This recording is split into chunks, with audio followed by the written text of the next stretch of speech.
la economía es administrar intereses. Yo no puedo decir que Sturzenegger no está administrando bien sus intereses, Caputo también. Yo, como origen barrio popular, tengo los intereses para administrar. Entonces, ¿qué sucede?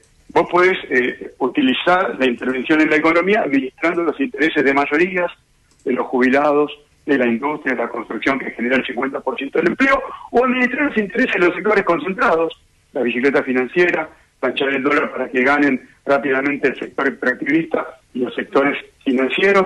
Bueno, se trata de eso, Jairo. En aquel momento vos intervenías administrando intereses de los sectores populares para que la economía crezca con desarrollo, con igualdad, con universidad, con medicina. Ahora, bueno, están administrando otro tipo de intereses, pero estamos hablando de lo mismo. Por eso a la vez te digo, Jairo, que Javier Milei mintió. Él dijo que era liberal. Libertario no. Es un gobierno que administra intereses para un pequeño sector concentrado. Y esa es la realidad.